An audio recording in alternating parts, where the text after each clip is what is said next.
The 2017 Nobel Prize in Economics was awarded to Richard Thaler for research showing that people often don't rationally weigh the risks and rewards when they make choices, as classic economics would assume.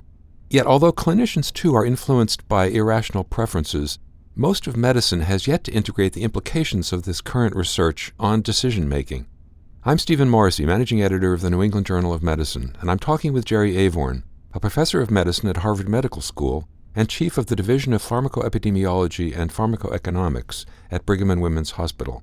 Dr. Avorn has written a perspective article about how behavioral economics and other factors can help explain and improve clinical decision-making.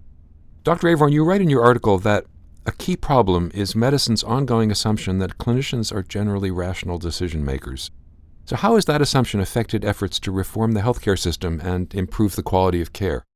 All of us in medicine are heavily trained in science, and we sometimes make the incorrect assumption that all of our decisions are driven only by science and by data.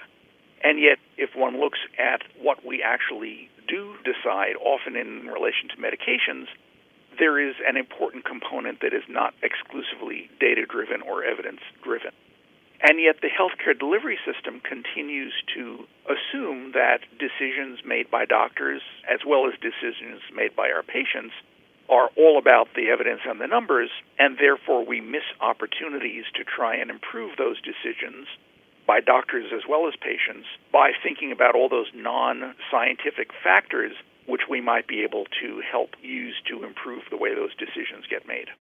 In your article, you describe the choices physicians make regarding prescription drugs as one example of how various irrational biases can affect decision-making. What other types of clinical decisions might be influenced by physician bias?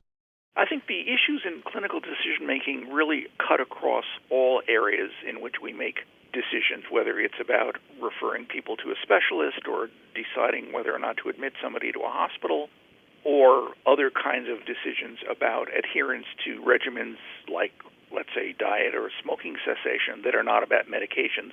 The same kinds of glitches, if you will, in the decision-making process for us or for our patients applies across a lot of different clinical domains. What about patients' biases? How do they affect clinical care and the relationship between a patient and a physician? Well, medicine has traditionally assumed that, for example, when we write a prescription for a patient, they will fill it and take it as directed. And once we began to have access to data on filled prescriptions in a very large-scale automated way, it became clear that that is really not the case. And research by our group and many others in the last 20 years has made it clear that it is actually the exception to the rule when a patient actually takes a medication as directed.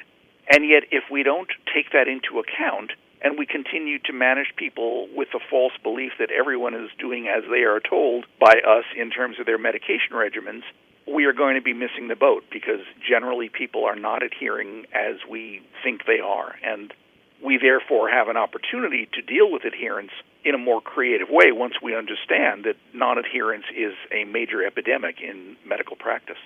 So what kinds of large-scale solutions have been proposed to address irrational decision-making by physicians? Is the idea to challenge their thinking, change their beliefs, or is it to work around their ingrained biases? I like to remind myself that I don't know any doctor who wakes up in the morning saying, today I'm going to be a bad prescriber and I'm going to do evidence-free medication use, any more than patients are motivated to harm themselves by not taking medications that could save their life. What seems to work is to actually talk with doctors about what their understanding of a given prescribing situation is. And it really varies doctor to doctor and condition by condition. And that's why this approach of academic detailing, where we, in a sense, borrow the techniques that drug companies are so good at, by sending an educator into the doctor's office to talk to him or her about their medication choices, is a really practical and effective way of improving prescribing, as opposed to just sending a memo saying you're screwing up or here's a guideline you should read, which tends to not have much effect. But by having another clinician, usually a nurse or a pharmacist, serve as this kind of educational outreach educator or academic detailer, they can talk to the doctor and say, well, why are you managing your patients with diabetes in that way? And what is your understanding of the best way to use statins? that can draw out the doctor, enable him or her to really get into their motivations and understanding, and in turn enable the educator to help work with the doctor on where those understandings or attitudes may be imperfect and could be improved for that particular prescriber. Do you think that the greater attention being paid to behavioral economics, to academic detailing, to the kinds of things you've been talking about, can actually be harnessed on a national level to reduce spending and improve patient care?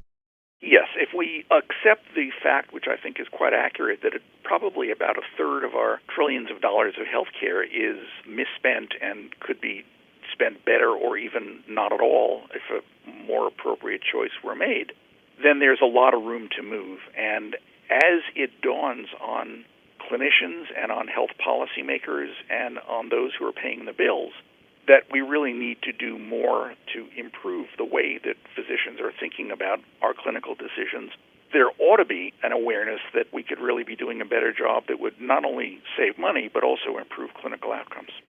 And finally, is there anything that an individual physician can do to overcome his or her own irrational biases when making decisions?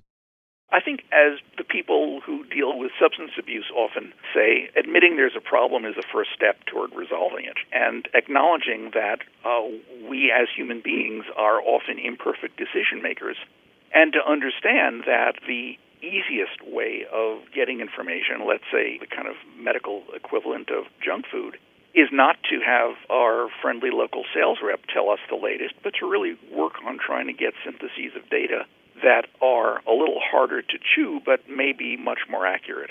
And to also recognize that we are at risk of failing to do some things we ought to do because we may be overestimating the risk or underestimating the benefit. And to just know that we are not the perfect robots that we might think of ourselves as being, and that we really need some help in making the best possible clinical decisions. And lastly, understanding that our patients are in the same fix, that very often are not doing what we're asking them to do, perhaps because we needed to explain it better, or because they have other issues that we need to explore, because even the most brilliantly written prescription doesn't do any good if the patient's not taking it. Thank you, Dr. Avorn.